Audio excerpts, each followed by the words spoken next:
El sistema a menudo trabaja como una araña, como una tela de araña, que se expande, se extiende de manera que muchos puedan adherirse a esa especie de red de tela de araña. De esta forma, atraídos o seducidos por esa posible plataforma donde puedan descansar, se encuentran finalmente apegados a ella e incapaces de superar la situación, de manera que ya no se puedan despegar y que queden a merced de la araña. Digo todo esto porque cuando leemos la escritura nos damos cuenta de cómo está todo reflejado ahí, incluso lo que ocurre actualmente, lo que vemos a nuestro alrededor, cómo el mundo actúa, cómo el sistema funciona de esa manera, de forma que muchos, sin darse cuenta, acaben atrapados sin poder salir, porque se ha producido un sistema de dependencia, de adhesión, de control, que acaba ni más ni menos que en vez de facilitar la vida, te atrape en cadenas como un verdadero esclavo. Lo vemos en el caso del pueblo de Israel en Egipto.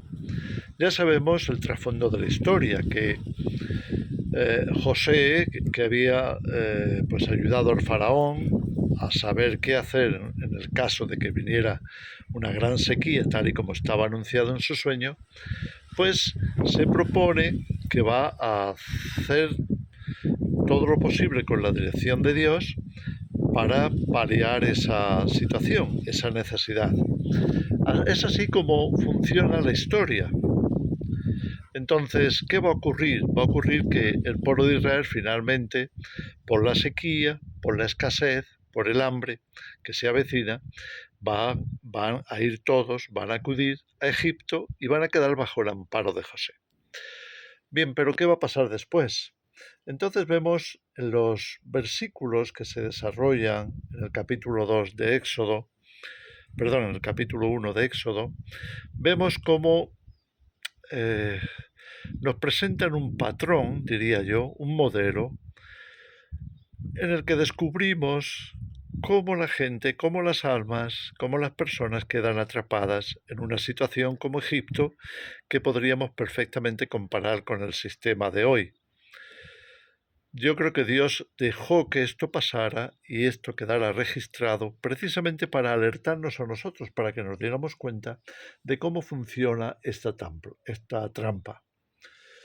Bueno, el punto número 1 es que el faraón, Egipto, le ofrecen provisión, bonanza, tranquilidad para desarrollarse al pueblo hebreo. Habiendo tenido un líder o teniendo un líder como José, estaban bajo su cobertura, bajo su amparo, de manera que el rey les favorecía. Así les concedió una tierra, allí se asentaron y estaban siendo pues parte de la nación. De alguna manera es así como estamos los creyentes. Muchas veces contamos con el favor de los políticos, el favor de la gente, que nos valora, que nos aprecia y que reconoce que, bueno, que podemos hacer las cosas bien, que tenemos ciertos principios, cierta moral y tal.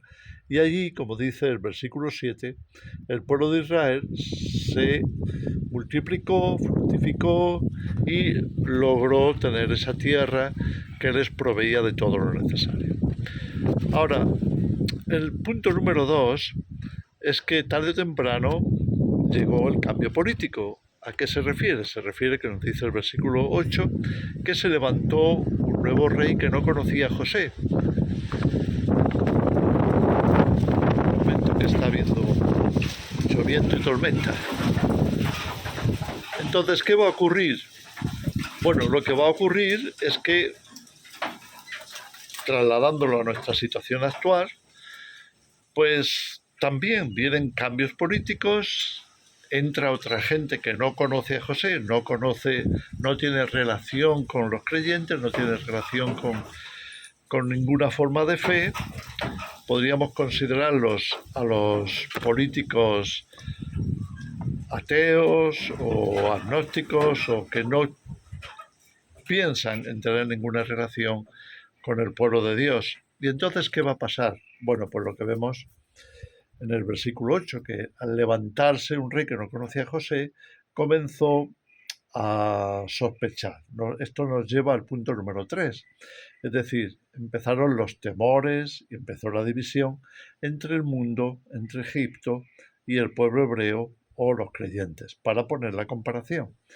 Entonces ahí lo que vemos en el versículo 9 es que el pueblo de Israel se fue haciendo más fuerte y esto producía cada vez mayor temor. El pueblo de Israel prosperaba y esto infundía mucho miedo a los dirigentes egipcios, pensando, bueno, estos son capaces de volverse contra nosotros con los fuertes que se están haciendo y de arrebatarnos el país, o en otras palabras, tomar ellos el control, cuando en realidad el control, por supuesto, lo querían mantener los políticos, los reyes de Egipto. Así que los temores que van a surgir en el corazón del liderazgo de la nación, en este caso de Egipto, pues van a empezar a causar a nivel interno, a nivel de pensamientos y emociones, una división que se va a empezar a plasmar. Esto es importante que lo entendamos. Ahora, ¿la cosa hacia dónde avanza? Bueno, pues en el punto 4 yo diría que comenzaron, tal y como está escrito en el versículo 10, comenzaron a hacer planes y desarrollar estrategias entre ellos. ¿Qué decían? Bueno, vamos a ser inteligentes para resolver esta situación, vamos a empezar a molestarles, oprimirles, darles mayores cargas, exigirles más lealtad, exigirles más colaboración, más cooperación. O sea, comienza una estrategia a nivel político para ver qué hacer con estos hebreos que están aquí pero no son de nosotros. ¿Qué podemos hacer? Bien, ahí empieza esa estrategia para finalmente poder tener dominio y control sobre los hebreos. Nos vamos entonces al punto número 5. ¿Qué va a ocurrir a continuación? Bueno, esto tiene mucha vigencia en el mundo hoy, pero siempre la ha habido, siempre ha estado este paralelo pendiente y ha estado activo, porque tan pronto como los políticos, tan pronto como los reyes, tan pronto como los gobernantes y líderes de una nación sospechan de otros, que aunque vivan allí mismo, pues esto, digamos que comienza una serie de cambios de leyes, cambio de instrucciones, de normativas, precisamente para detener el progreso de lo que está ocurriendo, es decir, de todos esos que en realidad no se reconocen como verdaderos habitantes del lugar o ciudadanos de ese país y demás. Y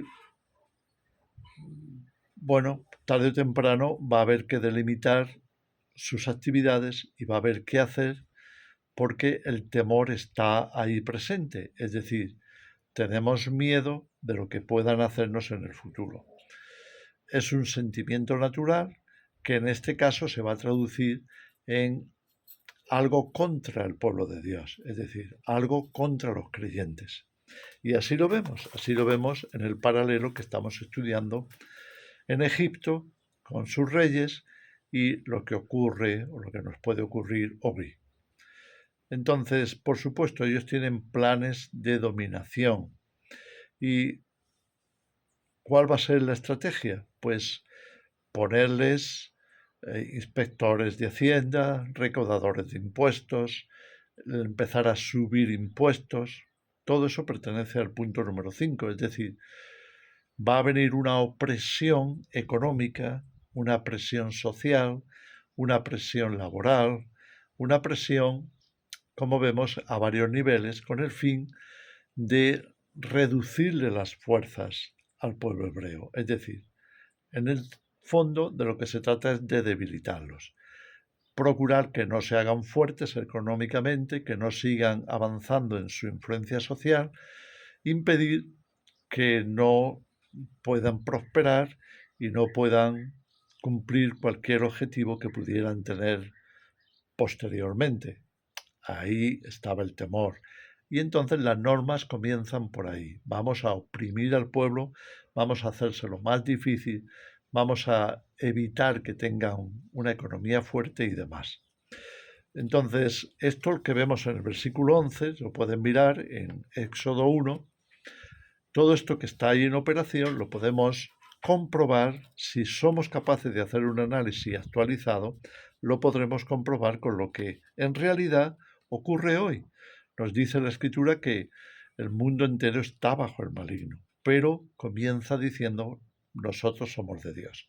Siempre ha habido esa división y siempre la habrá mientras el mundo esté como esté. Cuando venga Jesús, pues esto se acabará, porque finalmente el reino de Dios tomará el control y entonces ya no tendremos esta problemática.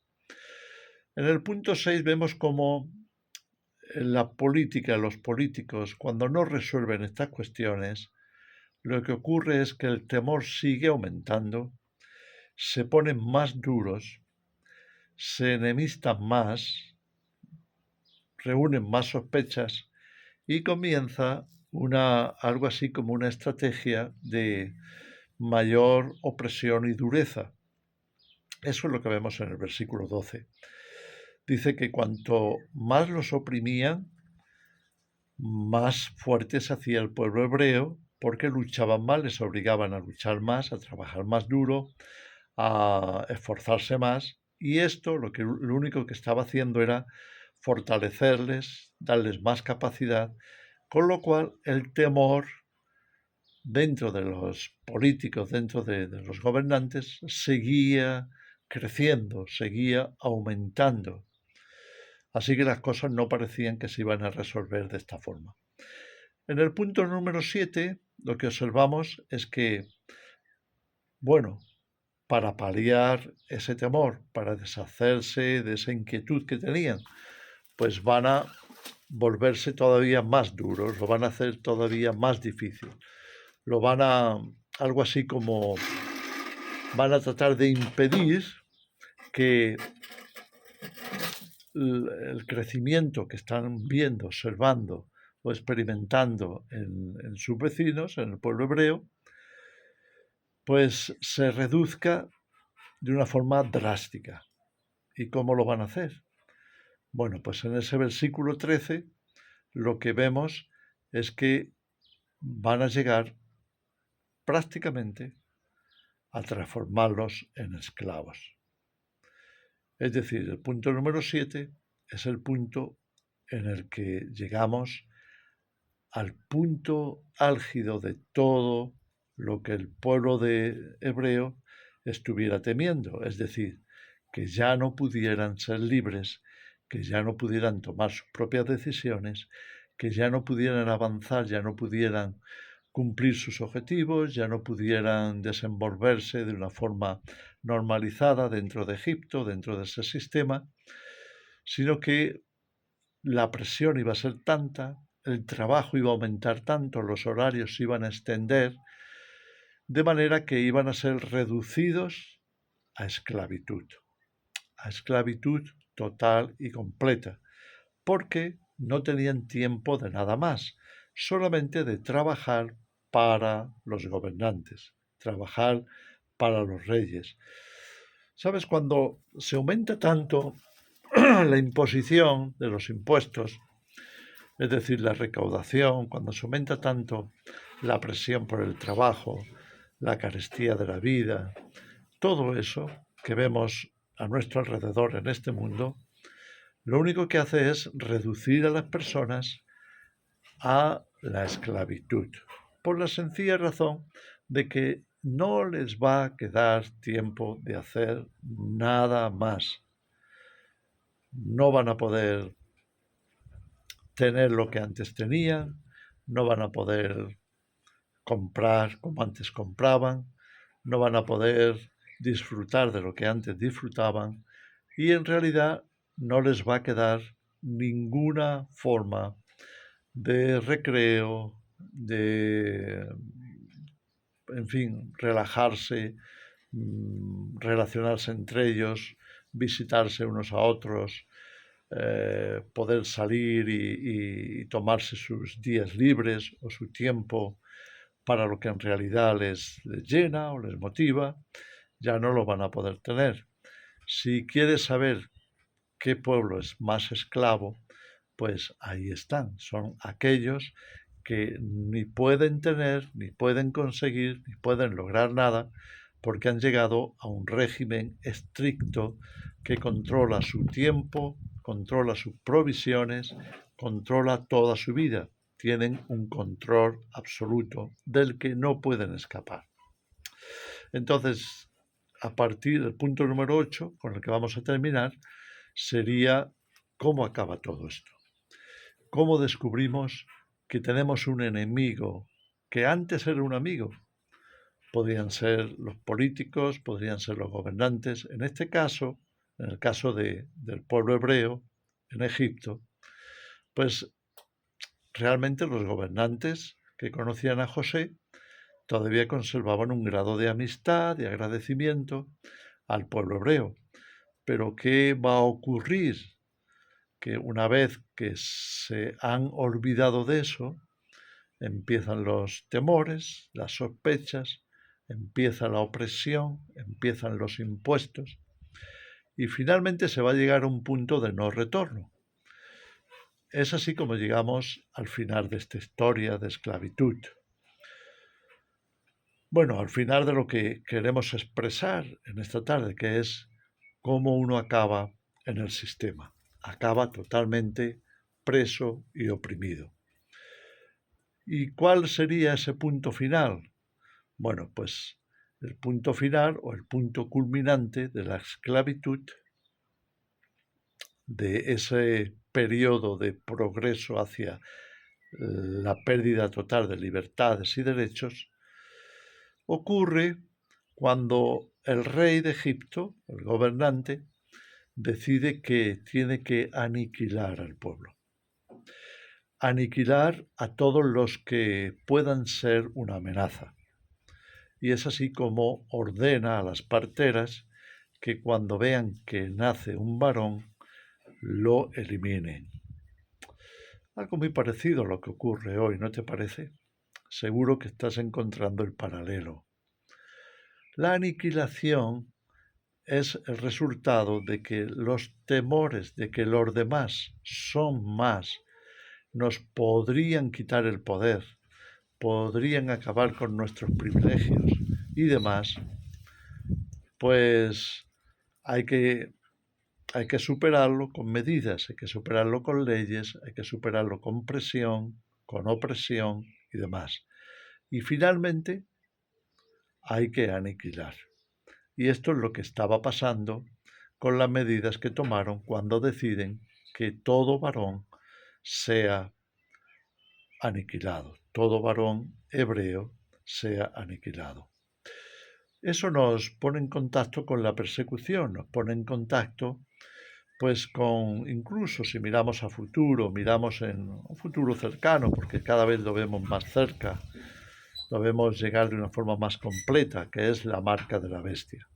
La marca de la bestia será algo así como la cumbre de todo lo que ha supuesto un proceso de esclavitud progresiva.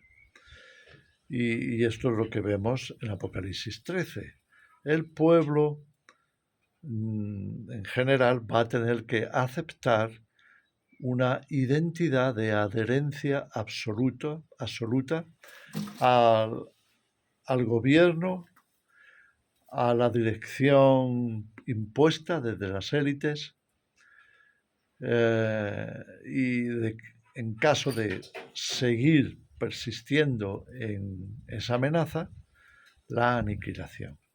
Lo que leemos en Apocalipsis 13, cuando se construye la imagen de la bestia, es que hacía matar a todo el que no la adorase. En otras palabras, el final de todo esto es nefasto, es fatal.